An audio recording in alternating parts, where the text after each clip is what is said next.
શ્રી ગણેશાય નમઃ. શ્રી સદગુરુવે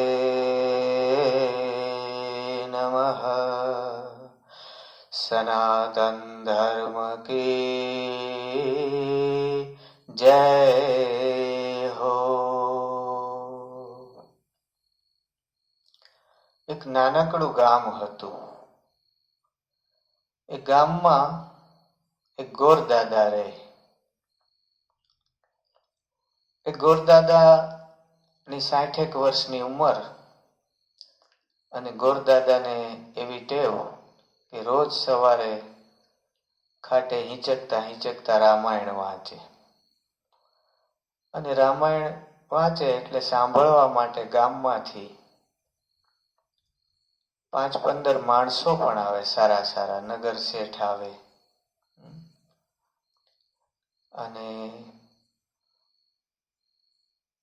દિવાનજી આવે, સારા વેપારીઓ આવે, કેટલાક બ્રાહ્મણો અને ખેડૂતો અને ગામના પટેલ પણ આવે. એ 5-15 લોકો સાંભળે અને દાદા ખાટે બેસીને રામાયણ વાંચે. આ એમનો વર્ષોનો નિત્યક્રમ. હવે રામાયણ વાંચે એટલે કળિયુગને ગમે નહીં, કારણ કે રામ નામનો પ્રભાવ એવો કે જ્યાં રામ નામ લેવાય ત્યાં કળિયુગનો પ્રભાવ ચાલે નહીં. હવે આજુબાજુના ગામોમાં બધે કળિયુગનો પ્રભાવ વધી ગયેલો.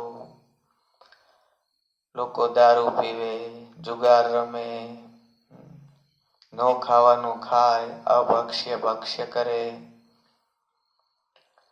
અને નો કરવાના બધા કામ કરે. તીન પત્તી રમે, વ્યભિચાર. નાના નાના યુવાનોથી માંડીને મોટા સુધી બધે કળિયુગનો આવો પ્રભાવ આજુબાજુના ગામડામાં વધી ગયેલો. ભ્રષ્ટાચારની કોઈ સીમા નહીં. પણ આ ગામમાં કળિયુગનો પગ પેસારો થઈ શકતો નહોતો, કેમ કે દાદા રોજ રામાયણ વાંચે અને ગામ લોકો સાંભળે. એનો પ્રભાવ એવો, એનો તાપ એવો કે કળિયુગનો પગ પેસારો થાય નહીં. વાતાવરણ એવું સરસ રહે કે કોઈ દારૂ પી શકે નહીં. એને એમ થાય કે આવું ન કરાય. આખો એક પ્રભાવ ઊભો થયો. કોઈ જુગાર રમે નહીં, કોઈ અભક્ષ્ય ભક્ષ્ય ખાય નહીં, કોઈ વ્યભિચાર કરે નહીં, કોઈ ભ્રષ્ટાચાર કરે નહીં. આ કળિયુગને ગમે નહીં. એટલે એક દિવસ દાદાએ રામાયણ વાંચી લીધી અને બધા રામાયણ સાંભળીને ચાલ્યા ગયા ઘરે. દાદા એકલા હતા. ત્યાં કળિયુગ આવ્યો. મનુષ્યના વેશમાં આવ્યો. બેઠી દડી છે, ફૂલેલું પેટ છે, વાદળી આંખો છે. આવીને દાદા પાસે બેઠો. દાદાએ કહ્યું આવો. એમને થયું કે કોઈ મને મળવા આવ્યું હશે. એટલે દાદાએ પૂછ્યું કે બોલો, શું કામ છે? તો કે દાદા મારે તમને એક વાત કરવી છે. તો કે શું? બોલો. તો કે તમે આ રોજ ઈની રામાયણ વાંચો છો, ઈની વાત કે રામ વનમાં ગયા, સીતાજીને રાવણ હરી ગયો, રામે લડાઈ કરી અને મારી નાખ્યો, પાછા અયોધ્યામાં આવીને રાજા બન્યા. આની આ વાત. તો આ તમે વર્ષોથી શું આની આ વાત વાંચ્યા કરો છો? આની કરતા તમે કંઈક બીજું વાંચતા હો તો દાદાએ કહ્યું ભાઈ મને તો આ જ ગમે છે. મારે તો ટેવ પડી ગઈ છે રામાયણ વાંચવાની, એટલે હું તો એ જ વાંચું છું. મને એ સારી લાગે છે, મને ગમે છે. મેં કીધું કે દાદા પણ આની આ વાતમાં શું હવે રસ પડે? હું તમને આની કરતા સરસ કંઈક વાંચવાનું આપું તો? દાદાએ કહ્યું, ગોરદાદાએ કે એ શું વળી? એટલે કળિયુગે એની પાસેની થેલીમાંથી કેટલાક પુસ્તકો કાઢ્યા. એ પુસ્તકો દાદાને આપ્યા. દાદાએ પાના ફેરવ્યા. જોયું તો અંદર અશ્લીલ ચિત્રો અને અશ્લીલ વાતો હતી. કળિયુગને તો આવું જ ગમે. દાદાએ થોડું અવલોકન કરીને પુસ્તકો પાછા આપીને કીધું ભાઈ મને આવું ના ગમે, મને તો રામાયણ જ ગમે. હવે કળિયુગ ક્રોધિત થયો, દાદા ઉપર લાલ આંખ કરી અને કળિયુગ કહેવા લાગ્યો કે ગોરદાદા, તમે મારા રાજમાં રહ્યો છો, અત્યારે મારું રાજ ચાલે છે. હું કહું એમ કરો, નહીતર તમે હેરાન થઈ જશો. જેના રાજમાં આપણે રહેતા હોય ને એ કેમ કરવું પડે, એની આજ્ઞા માનવી પડે. હું કહું એમ કરો, આ રામાયણ વાંચવાનું પડતું મૂકો ને આવું બધું વાંચો તમે. દાદાએ કીધું ભાઈ એ તો મારાથી નહીં બને. એટલે કળિયુગે ક્રોધ કરીને કીધું તો પછી જોઈ લીજો હવે આગળ ઉપર શું થાય છે. કળિયુગ ક્રોધ કરીને ચાલ્યો ગયો. દાદા એકલા પડ્યા. સમગ્ર ઘટનાક્રમ ઉપર વિચાર કરે છે કે આ શું બન્યું અને આવું કેમ બન્યું. ઠીક છે, દાદા પોતાના નિત્યક્રમમાં પૂજા પાઠમાં પરોવાઈ ગયા. એમ કરતા કરતા દિવસ પસાર થઈ ગયો. બીજો દિવસ આવ્યો. સવારે દાદા સ્નાન કરીને વળી પાછા રામાયણ વાંચવા બેઠા. ખાટ ઉપર બેઠા અને પોતે રામાયણ વાંચે છે. રામાયણના પ્રસંગો સંભળાવે છે. એ દરમિયાન હજી તો થોડો સમય વીત્યો હશે, ત્યાં દરવાજામાં એક માણસ દાઢી વાળો અને ટોપી વાળો આવ્યો અને આવીને દરવાજામાં ઉભો રહ્યો અને દાદાને બોલાવ્યા કે ગોરદાદા. રામાયણમાં વિક્ષેપ પડ્યો. ગોરદાદાએ રામાયણ વાંચવાનું બંધ કરીને એની સામે જોયું. એટલે એણે કીધું કે કાલે તમે જે દારૂ મગાવ્યો હતો, દારૂની કોથળીઓ, એના પૈસા શેઠે મગાવ્યા છે. અમારા શેઠે કીધું છે દાદા પાસેથી 2 કોથળીઓના પૈસા લઈ આવ્યો. હવે ગોરદાદા તો અસમજમાં પડી ગયા કે આ શું બોલે છે. દાદાએ કહ્યું તમે શું વાત કરો છો, મને કઈ ખબર નથી, તમારી કઈક ભૂલ થતી લાગે છે. એટલે પેલા માણસે કહ્યું કે ના, મારી કઈ ભૂલ નથી થતી. એમણે તમારું જ નામ આપ્યું. કીધું કે ગૌરીશંકર દાદાને ત્યાં જઈ અને દારૂની કોથળી જે એમણે મગાવેલી એને પૈસા લઈને તું આવ. આવું મારા શેઠે મને કહ્યું છે. તરત જ ત્યાં જે સાંભળતા હતા એ લોકો એકબીજાની સામે જોવા માંડ્યા. સૌના મનમાં હાહાકાર થઈ ગયો કે આ ગોરદાદાએ દારૂ પીવે છે. આજુબાજુના ગામડામાં તો બધા પીવે છે, એની કદાચ એને હવા લાગી હોય. એકલા માણસ છે. પેલો માણસ તે ઉઘરાણી આવ્યો તો એ તો ચાલ્યો ગયો, પણ બધાના મનમાં શંકાના બીજ રોપતો ગયો. ગોરદાદાએ કહ્યું કે એની કઈ ભૂલ થાય છે, મેં કોઈ દારૂની કોથળી કે એવું કઈ મગાવ્યું નથી. આમ કહીને એમણે રામાયણ વાંચવાનું શરૂ કર્યું. બીજો દિવસ થયો. બીજા દિવસે માણસો રામાયણ સાંભળવા માટે આવ્યા છે. સારા સારા માણસો છે, ગામના 5-15 માણસો છે. દાદા વાંચે છે. ત્યાં એક સ્ત્રી પણ સાંભળવા આવી છે. એ સ્ત્રી કોઈ દેખાણી નહોતી, પણ આજે આવી છે. એના ખોળામાં એક બાળક છે. દાદા રામાયણ વાંચતા હતા એ દરમિયાન એ બાળક ઊભો થઈ ગયો. ઊભો થઈ અને દાદાના ખોળામાં બેસી ગયો અને દાદાની સામે જઈને દાદાની દાઢી સાથે રમતા રમતા પપ્પા પપ્પા એવું બોલવા લાગ્યો. બધાને થયું કે અરે આ દાદા તો એકલા છે અને આ છોકરો એને પપ્પા પપ્પા કાં કહે. નક્કી કંઈક ગડબડ છે. આ સ્ત્રી હલકી લાગે છે અને દાદાને એની સાથે કોઈ પ્રકારનો સંબંધ હશે. એ સિવાય છોકરો આવી રીતે જાણે ઓળખતો હોય એ રીતે એમના ખોળામાં બેસી ગયો.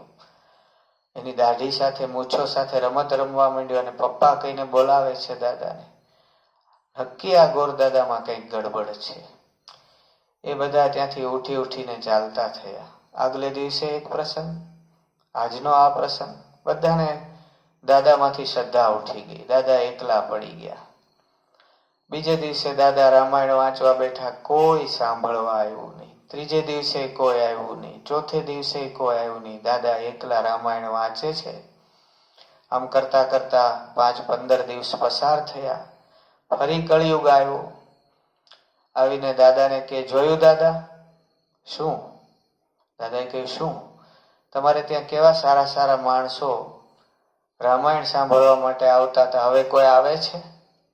આ તમે મારું કહ્યું ન માન્યું એનું ફળ છે. તમે જો હજુ હું કહું એમ કરો તો આ 5-15 માણસો આવતા હતા, એને બદલે તમારે ત્યાં એટલા બધા માણસો રામાયણ સાંભળવા આવે, અથવા તો એટલા બધા માણસો આવે કે તમારા ફળિયામાં ક્યાંય સમાય નહીં. સેંકડો માણસો તમારે ત્યાં આવે, હજારો માણસોની ભીડ એકઠી કરી દઉં તમારે ત્યાં, જો હું કહું એમ કરો તો.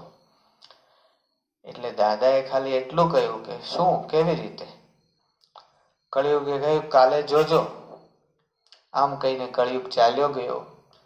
બીજા દિવસની સવાર ઉગી છે, ગામની બજારમાં લોકોની ચહેલ પહેલ વધી છે.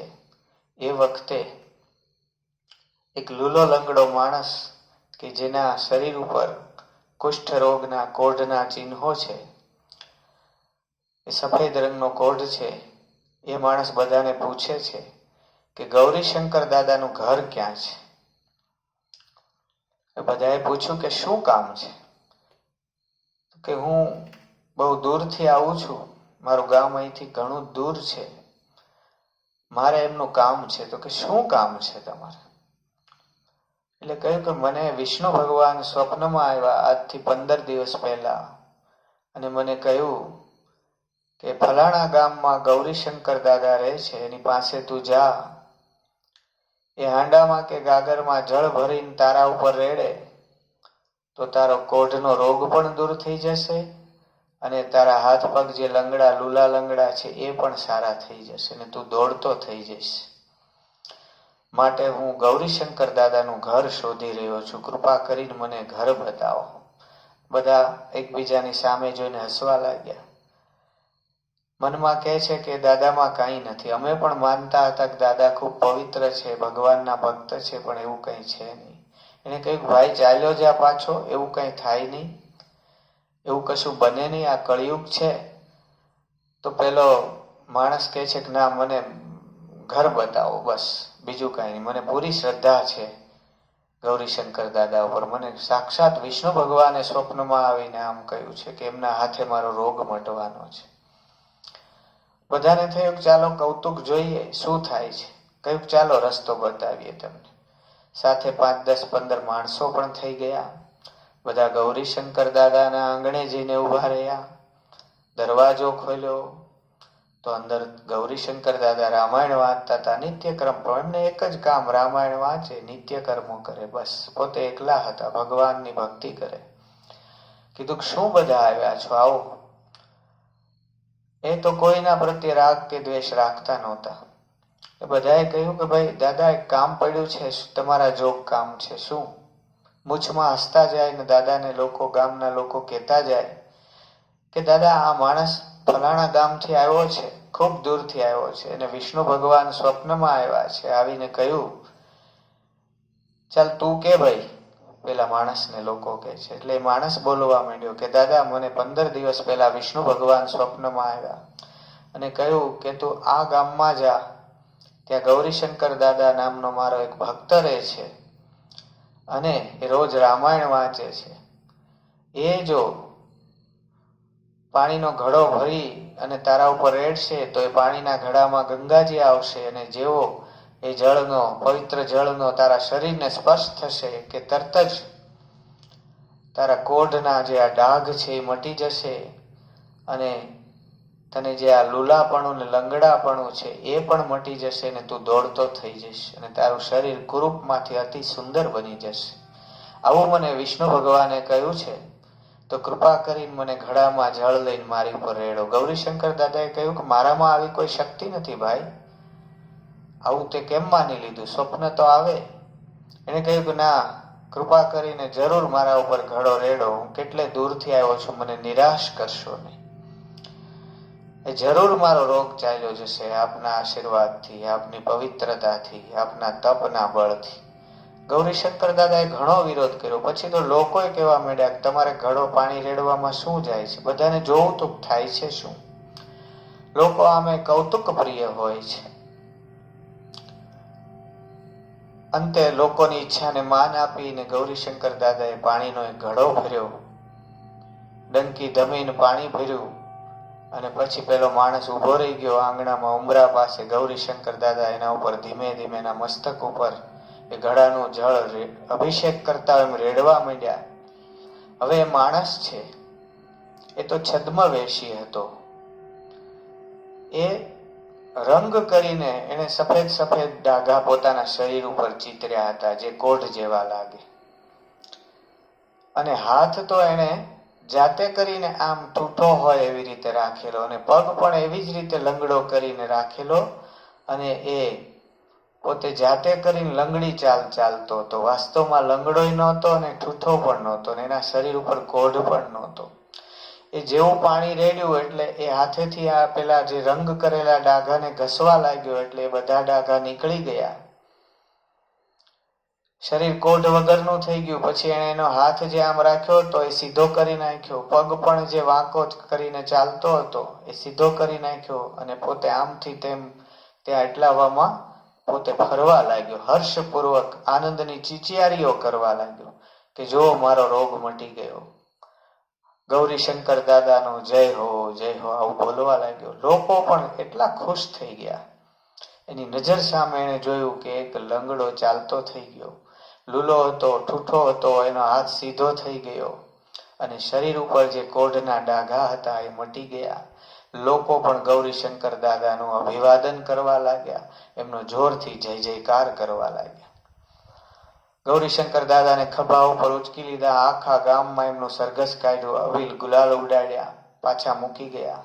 બીજે દિવસે ગૌરીશંકર દાદા છે એ રામાયણ વાંચવા બેઠા. પોતાના નિત્યક્રમ પ્રમાણે જુએ છે તો ફળિયામાં કેટલાય માણસો, ક્યાંય ભીડ સમાય નહીં. ગૌરીશંકર દાદાએ રામાયણ વાંચી. લોકો પ્રેમપૂર્વક પ્રસાદ લીધો. દાદાને પગે લાગીને ઘરે ગયા. જેવા બધા ગયા એટલે કળિયુગ પાછો આવ્યો. આવીને ત્યાં દાદા ખાટ ઉપર બેઠા હતા. એની પાસે ખુરશી ઉપર બેસી ગયો અને કીધું કે દાદા જોયું? દાદાએ કહ્યું કે શું ભાઈ, તમે જોયું ને મેં કેવું કર્યું? કે તમે રામાયણ વાંચતા ત્યારે જે લોકો સાંભળવા આવતા એ આવતા બંધ થઈ ગયા. અને હવે મેં કેવું કર્યું કે કાલે પેલો કોઢિયો માણસ આવ્યો, મેં જ મોકલ્યો હતો.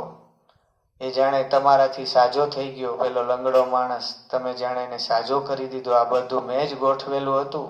તમે જોયું ને મેં કેવું કર્યું? હવે કેટલા બધા લોકો તમારી પાસે આવવા માંડ્યા. જોઈ મારી તાકાત?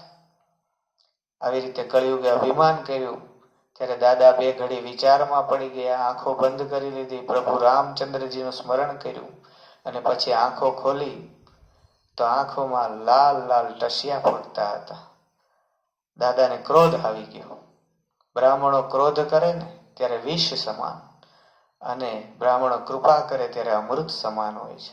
દાદાએ ક્રોધ કરીને કળિયુગને કીધું કે તે જોયું ને? એટલે કળિયુગે પૂછ્યું શું મેં જોયું? તો કે તે જોયું ને જ્યારે મારે પાસે રામાયણ સાંભળવા થોડાક લોકો આવતા હતા ત્યારે હું રામાયણ સાંભળતો હતો. તારા કાવતરાને કારણે એ બધા લોકો આવતા બંધ થઈ ગયા ત્યારે હું રામાયણ વાંચતો હતો. અને જ્યારે કાલે સેંકડો લોકો સાંભળવા આવ્યા ત્યારે પણ હું રામાયણ વાંચતો હતો. ને આજે રામાયણ વાંચું છું તો તે જોયું ને કે મારામાં શું ફેરફાર થયો? મારામાં તો કોઈ ફેરફાર થયો નથી. આમ કહી અને દાદાએ બાજુમાં ડંગોરો પડ્યો હતો હાથમાં લીધો. તારી જાતનો મારું એમ કરીને ડંગોરો હાથમાં લીધો અને કળિયુગ જાય ઊભી પૂછડીએ. આ વાર્તાનો બોધપાઠ એવો છે કે કળિયુગનું કારસ્તાન એવું હોય છે કે ભલભલા લોકોને પોતાના કારસ્તાનમાં ફસાવી દે છે. એની તો પ્રવૃત્તિ એ છે, એની તો મનની ઈચ્છા એ છે કે ગામે ગામ દારૂ પીવાય, જુગાર રમાય, વ્યભિચાર થાય, લોકો ભ્રષ્ટાચાર કરે, ખોટું બોલે. એની તો એ જ ઈચ્છા હોય. પણ જે લોકો રામ નામ લે છે, રામચંદ્રજીની ભક્તિ કરે છે, એને કળિયુગ કંઈ જ કરી શકતો નથી. એને ગમતું તો એ નથી એટલે એને હેરાન કરવાનો પ્રયાસ કરે છે. પણ રામચંદ્રજીના પ્રભાવથી જે રામ નામ લે છે, રામની ભક્તિ કરે છે, એને કળિયુગ વ્યાપી શકતો નથી. કળિયુગના દોષ એને અડી શકતા નથી. એનું સન્માન જળવાઈ રહે છે, એનો યશ, એની પ્રતિષ્ઠા, એનું માન, એની આબરૂ, એનું તપ, એનું તપોબળ જળવાઈ રહે છે ભગવાન રામચંદ્રજીની કૃપા. રામચંદ્રજીનો પ્રભાવ ચારેય યુગમાં છે. એટલા માટે આ કલિકાળના દોષથી બચવું હોય અને તમારે સુખી થવું હોય, અત્યારે તો કળિયુગ ભલભલાને અડી જાય છે, ભલભલાના મોરા ભાંગી નાખે છે, ભલભલાના માન સન્માનને ધૂળમાં મેળવી દે છે, ભલભલાને દારૂ પીતા જુગાર રમતા કરી દે છે, મા બાપો જોતા રહી જાય, દીકરાઓ બગડી જાય છે. આ કળિયુગનો પ્રભાવ છે.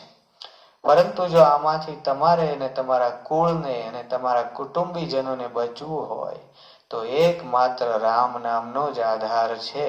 રામ નામ લેવું, રામચંદ્રજીની ભક્તિ કરવી, રામાયણ વાંચવી, એટલે કળિયુગના કોઈ પણ દોષ તમને કે તમારા કુળને સ્પર્શી શકશે નહીં. બોલો અયોધ્યા નરેશ રાજા રામચંદ્ર કી જય.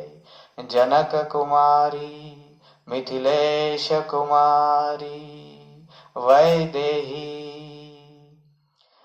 અયોધ્યા રાજ્ઞી, જગતજનની, પરમ કૃપાળુ સીતા મૈયા કી જય. સદગુરુદેવ કી જય. ઓમ નમઃ શિવાય, ઓમ નમઃ શિવાય, ઓમ નમઃ શિવાય, ઓમ નમઃ શિવાય.